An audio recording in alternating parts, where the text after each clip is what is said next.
Hello friends, स्वागत है आपका अपने यूट्यूब चैनल पर। रेडी हो जाइए, जो 72वें बीपीएससी टेस्ट सीरीज का सबसे इंपॉर्टेंट सेट देखने वाले हैं, जो कि आपका पीडब्ल्यू के द्वारा पर टेस्ट कराया जा रहा है। उसका हम लोग देखेंगे फुल लेंथ टेस्ट आपका एक होने वाला, जो कि आपका एक का आपका पार्ट 2 आज होने वाला है। पार्ट 1 आपका कंप्लीट हो चुका है। अगर पार्ट 1 नहीं देखें तो प्लीज़ पार्ट 1 पहले आप लोग देख लीजिएगा, उसके बाद पार्ट 2 देख लीजिएगा। चलिए बिना कोई देर किए वो चलते सीधा प्रश्न नंबर 75 की ओर, क्योंकि 1 से लेकर 75 नंबर प्रश्न तक आपका कंप्लीट हो चुका था। आज हम लोग देखेंगे 75 नंबर प्रश्न से लेकर 150 नंबर प्रश्न आज हम लोग पूरा कंप्लीट करेंगे। अगर चैनल पर आप लोग नए हैं तो प्लीज़ आपसे हाथ जोड़कर निवेदन कर रहे हैं, प्लीज़ चैनल को सब्सक्राइब कर लीजिए और चैनल के साथ में जुड़ जाइए। चलिए चलते सीधा प्रश्न नंबर 76 की ओर। चलिए यहाँ से स्टार्ट करते हैं प्रश्न नंबर 76 से। देखिए प्रश्न नंबर 76 आपका क्या बोल रहा है, ध्यान से सुनिएगा। देखिए तरंगों की विशेषता के संबंध में निम्नलिखित कथनों पर विचार कीजिए। किसके बारे में? तरंगों की विशेषता के संबंध में निम्नलिखित कथनों पर विचार कीजिए। बताइए कि कौन सा कथन सही है, यानी ऊपर दिए गए कथनों में से कौन सा कथन आपका सही है, ये आप लोग को बताना है। देखिए कथन 1 में है, एक अनुदैर्ध्य तरंग में माध्यम के घटक तरंग संरचना की दिशा में लंबवत दोलन करते हैं, जो कि बिल्कुल आपका गलत हो जाएगा। देखिए इसका सही हो जाएगा, एक अनुदैर्ध्य तरंग में माध्यम के घटक तरंग संरचना की दिशा के समांतरण दोलन करते हैं, याद रखिएगा। 2 में देखिए, एक स्टील की छड़ अनुप्रस्थ और अनुदैर्ध्य तरंग दोनों तरंगों को प्रसारित कर सकती है, जबकि एक तरल जैसे हवा केवल अनुदैर्ध्य तरंगों को ही बनाए रख सकता है, जो कि बिल्कुल आपका ये सही हो जाएगा। कथन 3 में, एक यांत्रिक तरंग की गति माध्यम से जड़त्वीय और लोचदार गुणों पर निर्भर करती है, न कि तरंग की आवृत्ति पर, जो कि बिल्कुल आपका ये सही हो जाएगा। ध्यान रखिए, तरंगों की विशेषता के संबंध में कथन 2 और 3 आपका सही है। 2 और 3 आपका ऑप्शन नंबर बी आपका राइट आंसर हो जाएगा। नेक्स्ट क्वेश्चन पर चलते हैं प्रश्न नंबर 77 की ओर। कुछ क्वेश्चन भैया आपका साइंस का आएगा, उसके बाद आप लोग का जीएस का क्वेश्चन आना स्टार्ट हो जाएगा। देखिए, ध्वनि की संरचना के संबंध में निम्नलिखित कथनों पर विचार कीजिए। ध्वनि की संरचना के संबंध में निम्नलिखित कथनों पर विचार कीजिए। ऊपर दिए गए कथनों में से कौन सा कथन आपका सही है, ये आप लोग को बताना है। देखिए कथन 1 में, हवा में ध्वनि की गति का न्यूटन का सूत्र इस धारणा पर आधारित था कि वह प्रक्रिया समतापी है, जो कि बिल्कुल आपका ये सही हो जाएगा। देखिए, लाप्लास ने यह मानकर न्यूटन के सूत्र में सुधार किया कि ध्वनि तरंग में संपीड़न और विरलन रुद्रोष्म रूप से होता है, जो कि बिल्कुल आपका ये भी सही हो जाएगा। ध्यान रखिए, किसी गैस में ध्वनि की गैस का दबाव में स्वतंत्र होती है, बशर्ते तापमान स्थिर रहें। कथन 3 भी आपका बिल्कुल सही हो जाएगा। ध्यान रखिए, क्वेश्चन आपका था ध्वनि की संरचना के संबंध में कौन सा कथन आपका सही है, यानी कि ध्यान रखिएगा वो तीनों कथन बिल्कुल सही है, ये आप लोग को ध्यान रखना है। इसका राइट आंसर आपका ऑप्शन नंबर डी हो जाएगा। नेक्स्ट क्वेश्चन पे चलते हैं प्रश्न नंबर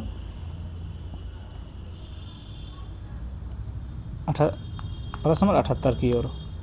बताइए, विभिन्न सीमाओं पर तरंगों के परावर्तन के संबंध में निम्नलिखित कथनों पर विचार किया। यहाँ थोड़ा सा आप लोग निकलिए, उसके बाद फिर आपका बढ़िया बढ़िया क्वेश्चन आना स्टार्ट हो जाएगा। थोड़ा सा साइंस का क्वेश्चन आता है तो हर कोई थोड़ा कपका जाते हैं। देखिए, विभिन्न सीमाओं पर तरंगों के परावर्तन के संबंध में निम्नलिखित कथनों पर विचार करना है। बताना है कि कौन सा कथन आपका सही है, कौन सा कथन सही है। कथन 1 में आपका, जब कोई तरंग एक सीमित सीमा से परावर्तित होती है तो इसमें पीआई रेडियन 180 डिग्री कला परिवर्तन होता है, जो कि बिल्कुल कथन 1 आपका सही हो जाएगा। एक खुली सीमा पर परावर्तित तरंग की कला आपतित तरंग के समान होती है, जिससे परिणाम स्वरूप सीमा पर अधिकतम विस्थापन होता है, ये भी आपका बिल्कुल सही हो जाएगा ना, कि ये भी कथन बिल्कुल सही है। 3 में आपको देखिए, प्रतिध्वनि की घटना किसी दूर स्थित बाधा से ध्वनि तरंगों का परावर्तन परिमाण है, बशर्ते दूरी मूल ध्वनि और परावर्तित ध्वनि के बीच अंतर करने के लिए पर्याप्त हो, जो कि बिल्कुल आपका सही उत्तर हो जाएगा। ध्यान में रखिए कि विभिन्न सीमाओं पर तरंगों का परावर्तन के संबंध में तीनों का कथन आपका सही है, ये आप लोग याद कर लीजिए। हम समझ सकते हैं थोड़ा सा आप लोग को कठिनाई हो रहा है, लेकिन प्लीज़ चैनल को सब्सक्राइब जरूर कीजिएगा भैया।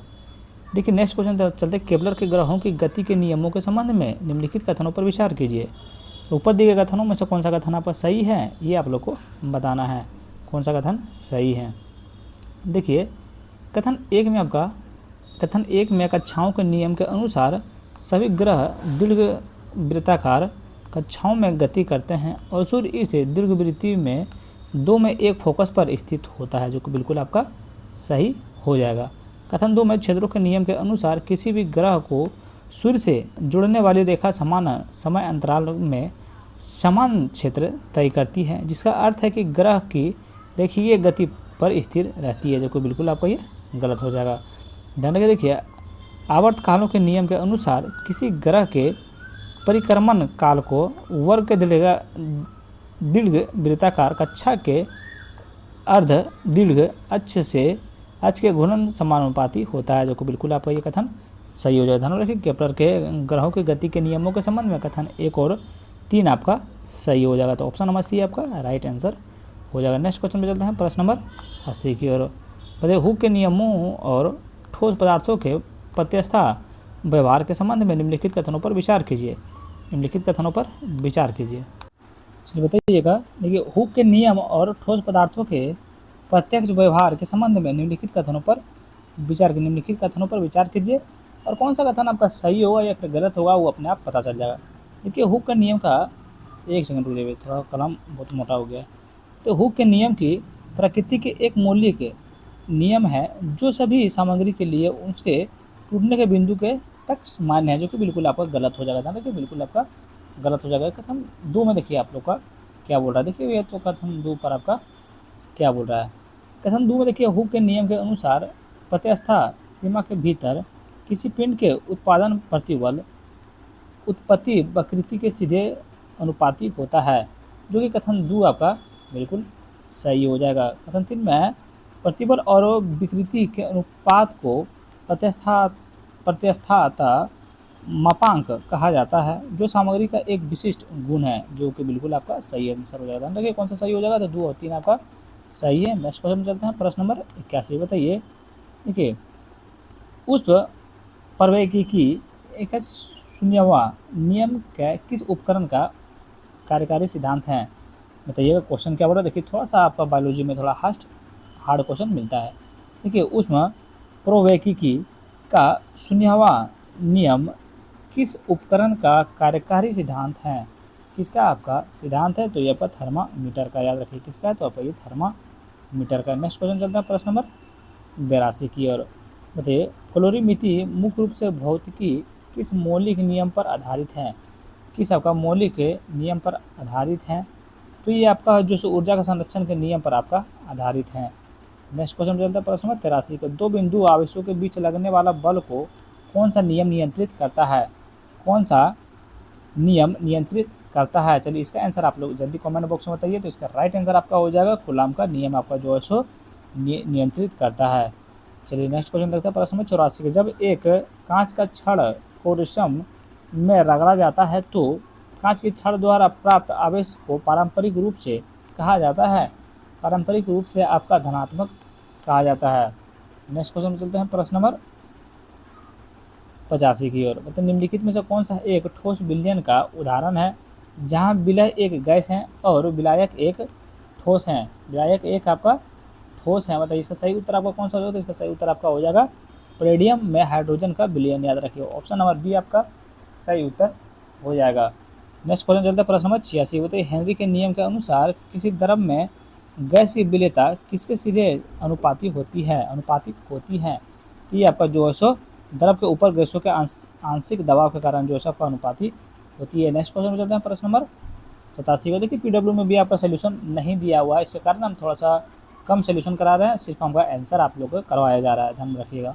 युवा परिघटना जिससे अर्धपरागमय झिल्ली के माध्यम से विलयन की ओर शुद्ध विलायक की ओर दबाव लगाकर विलायक का प्रवाह होता है तो कहलाती है, तो आपका क्या कहलाती है, तो आपका कहलाती है याद रखिए व्युत्क्रमण प्रसारण कराती है, याद रखिएगा। तो ऑप्शन नंबर बी आपका सही उत्तर हो जाएगा। 88वां प्रश्न है निम्नलिखित में से कौन सा हैलोजन युक्त यौगिक मिट्टी के बैक्टीरिया द्वारा निर्मित होता है और इसका उपयोग टाइफाइड बुखार के उपचार में किया जाता है। टाइफाइड बुखार में इसका उपचार किया जाता है, तो आपका क्लोरोरामफेनिकॉल, याद रखिएगा। तो ऑप्शन नंबर डी आपका सही उत्तर हो जाएगा। अब 89वां प्रश्न बताइए। देखिए सूखी ईसर तथा उपस्थिति में सोडियम धातु के साथ एक एरिल हैलाइड की अभिक्रिया जिसमें डाइफेनिल बनता है क्या कहलाती है, तो आपका क्या कहलाती है, तो आपका फिटिंग अभिक्रिया कहलाती है, याद रखिएगा। थोड़ा सा क्वेश्चन हार्ड रहेगा भैया, थोड़ा सा समझ लीजिएगा, ये आपका बिहार पुलिस का सेट नहीं है, याद रखिएगा ये चीज़। 90वां प्रश्न देखिए निम्नलिखित में से किस यौगिक को सामान्यतः कार्बोलिक एसिड के रूप में जाना जाता है। मतलब निम्नलिखित में से किस यौगिक को सामान्यतः कार्बोलिक एसिड के रूप में जाना जाता है, तो आपको फिनॉल को जो है सो आपका कार्बोलिक एसिड के रूप में जाना जाता है, किसको, फिनॉल को। चलिए इसका आंसर आप लोग प्लीज़ कमेंट बॉक्स में बताइएगा। चलिए नेक्स्ट क्वेश्चन चलता है प्रश्न नंबर 92 के। देखिए एस्पिरिन किसके एसिटिलीकरण द्वारा तैयार किया जाता है? बताइए एस्पिरिन किसके एसिटिलीकरण द्वारा तैयार किया जाता है? किसके द्वारा आपका तैयार किया जाता है? तो ये आपका देखिए सेलिसिलिक एसिड के द्वारा आपका तैयार किया जाता है। ध्यान रखिए ऑप्शन नंबर सी आपका सही उत्तर हो जाएगा। 93 नंबर प्रश्न बताइए एथेनोइक पोटेशियम हाइड्रोक्साइड के साथ थेलिमाइड की अभिक्रिया उसके बाद एल्किहल हेलिटाइड के साथ गर्म करने पर प्राथमिक एथीन तैयार करने के लिए किस अभिक्रिया का उपयोग किया जाता है? किस अभिक्रिया का आपका उपयोग किया जाता है? तो गैब्रियल मेथिमाइड संश्लेषण का आपका उपयोग किया जाता है। ध्यान रखिए ऑप्शन नंबर बी आपका सही उत्तर हो जाएगा। 94 नंबर प्रश्न बताइए निम्नलिखित में से किस कार्बोहाइड्रेट को इनवर्ट शुगर के रूप में जाना जाता है? मतलब इनवर्ट शुगर के रूप में किसे जाना जाता है? तो ये आपका सुक्रोज को जाना जाता है। ध्यान रखिएगा। नेक्स्ट क्वेश्चन पे चलते हैं प्रश्न नंबर 95 की ओर। बताइए निम्नलिखित में से कौन सा पौधा में जड़ मूलांकुर के अलावा पौधे के अन्य भागों से विकसित होती है? पौधे के अन्य भागों से विकसित होती है तो बरगद का पेड़ का होता है, याद रखिएगा। 96 नंबर प्रश्न देखिए नारियल के खाने योग्य भाग को किस नाम से जाना जाता है? बताइए नारियल के खाने योग्य भाग को किस नाम से जाना जाता है? किस नाम से जाना जाता है? तो आपका भ्रूणपोष के नाम से जाना जाता है। ध्यान में रखिएगा किसको? भ्रूणपोष के नाम से जाना जाता है। नेक्स्ट क्वेश्चन चलते हैं प्रश्न नंबर 97 के। बताइए निम्नलिखित में से कौन सा ऊतक पौधे के शरीर परिधि मोटाई में वृद्धि के लिए जिम्मेदार हैं? किसके लिए आपका जिम्मेदार है? तो ये आपका पार्श्व विजय जोतक के रूप में आपका जिम्मेदार है, याद रखिएगा। मतलब जाइलम में वाहिकाओं की उपस्थिति किसकी एक विशिष्ट विशेषता है? किसकी एक विशिष्ट विशेषता है?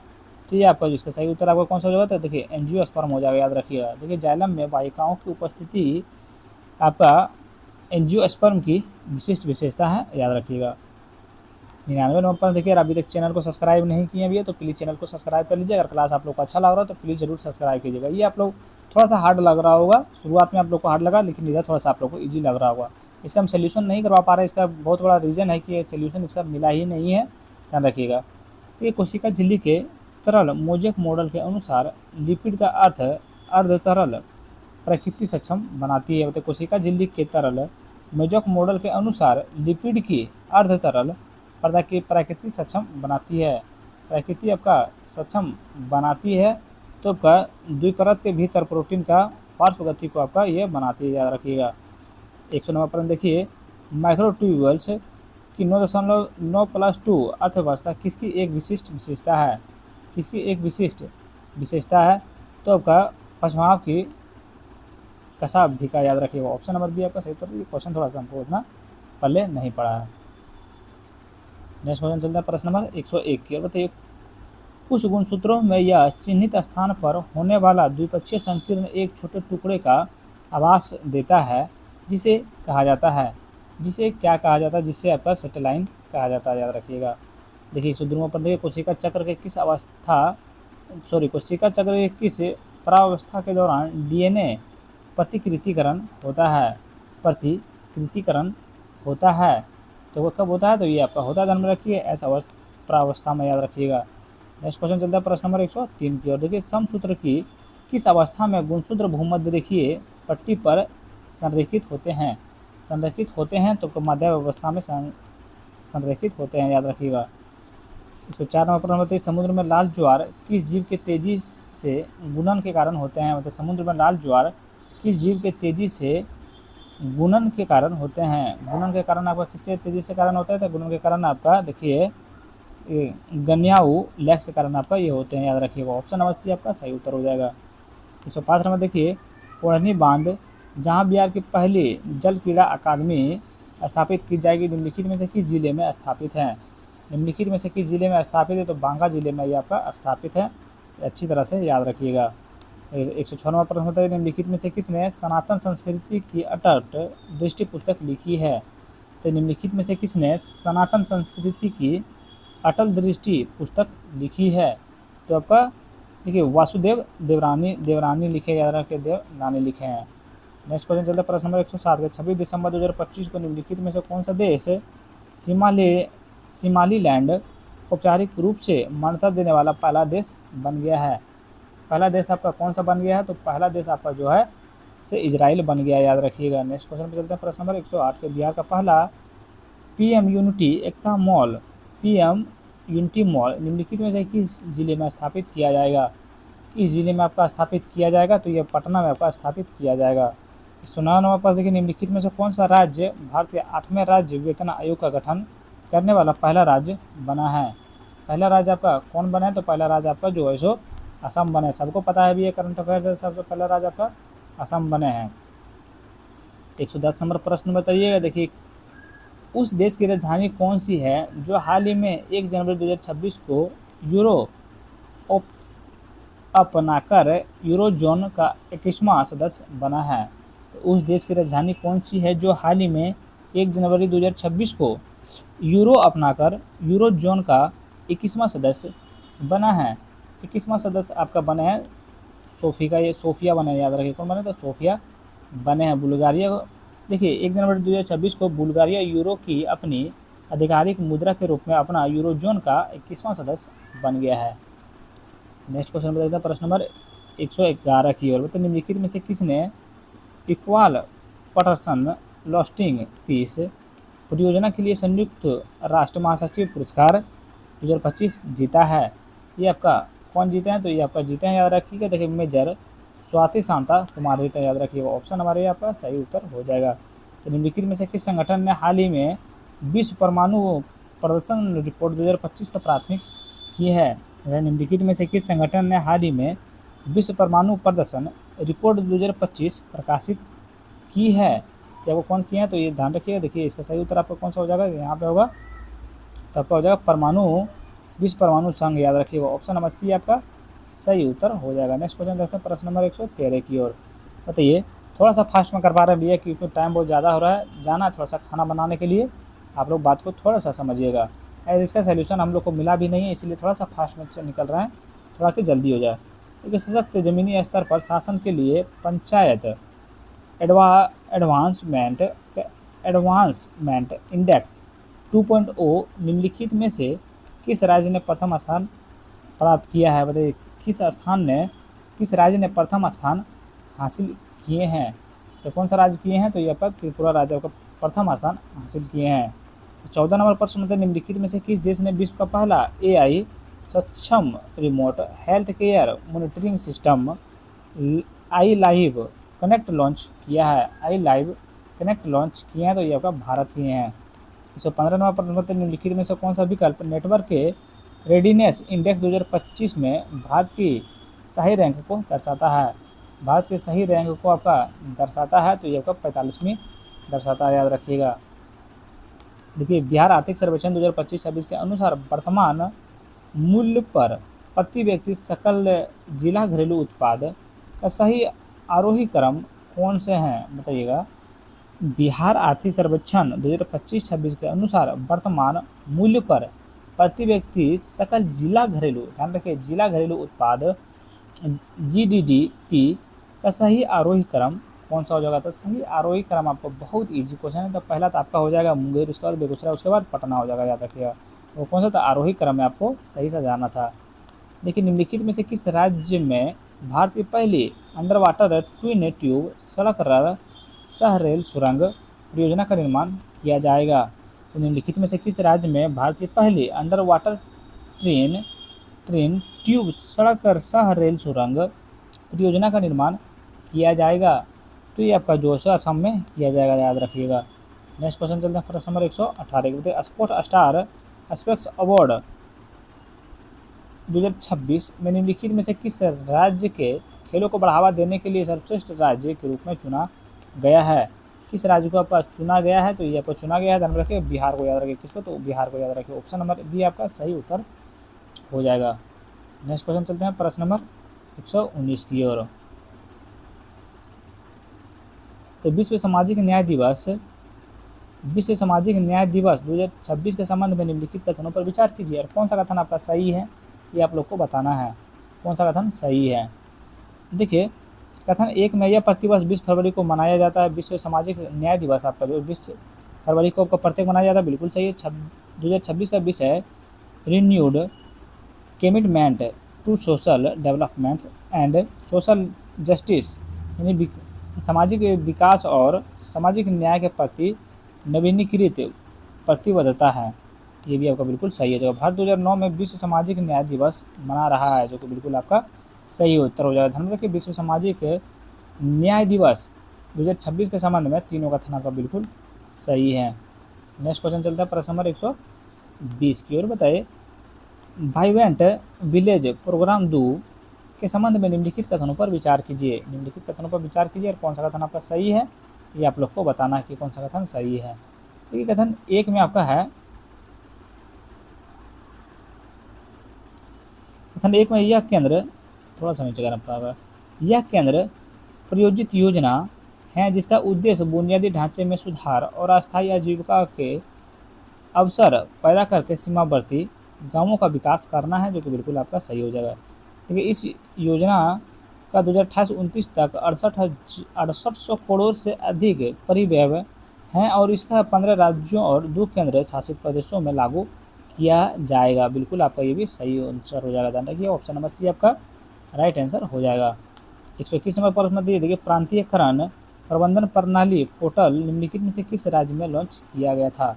किस राज्य में आपका लॉन्च किया गया था? तो ये आपका ध्यान रखिएगा, आपका असम में लॉन्च किया जाएगा। देखिए, निम्नलिखित में से किस राज्य में एयरबस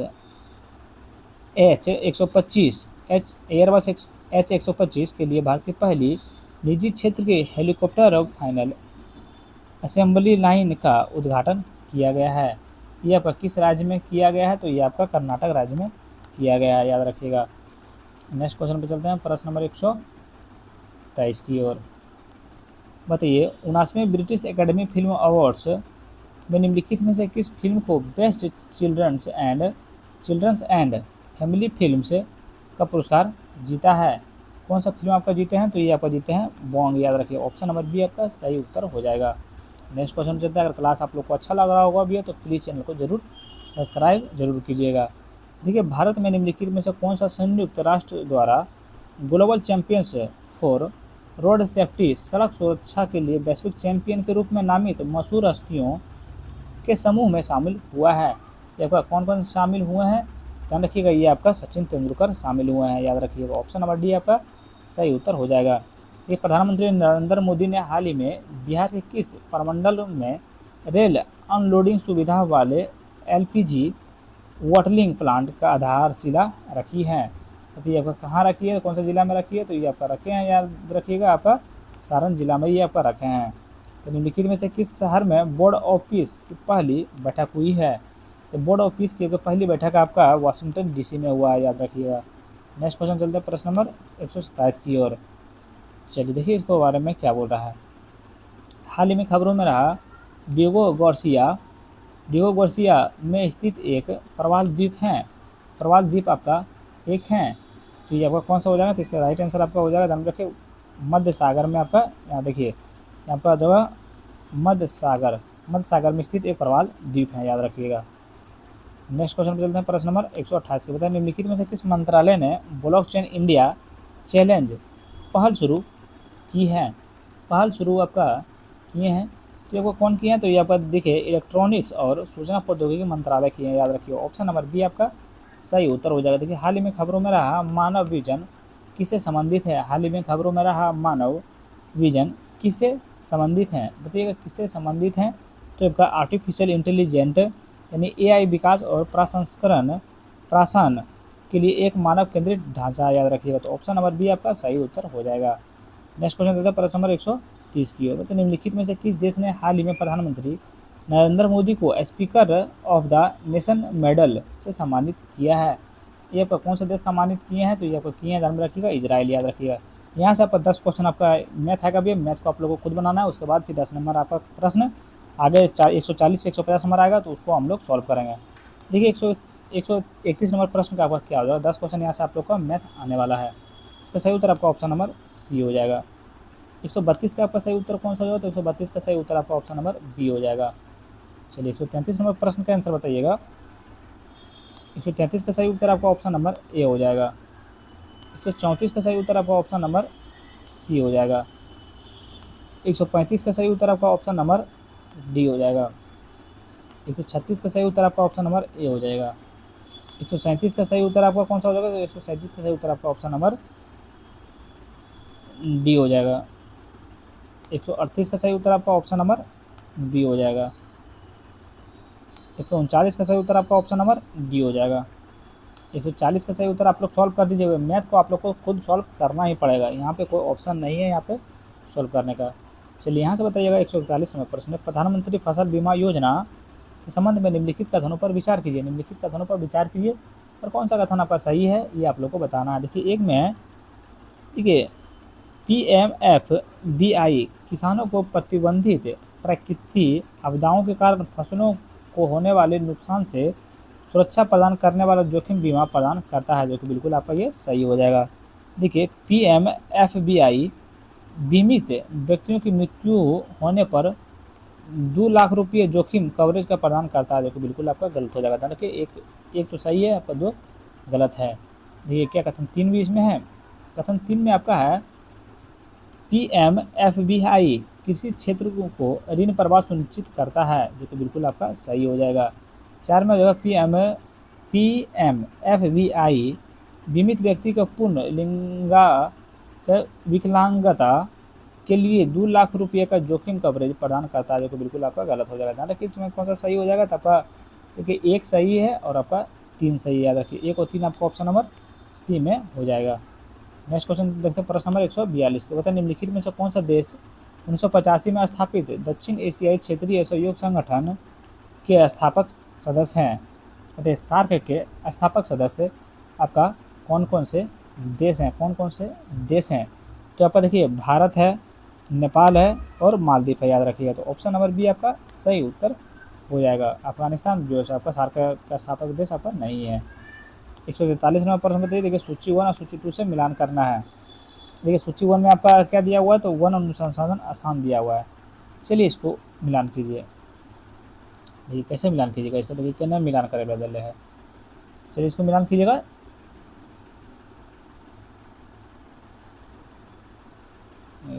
छोटा करना आंसर कहाँ दे लेकर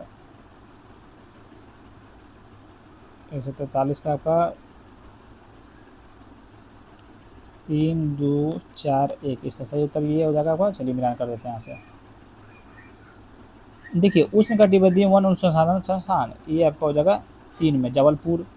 देखिए वर्षा वन अनुसंधान संस्थान ये आपका हो जाएगा जोरहाट में। हिमालय वन अनुसंधान संस्थान ये आपका हो जाएगा 4 में शिमला में।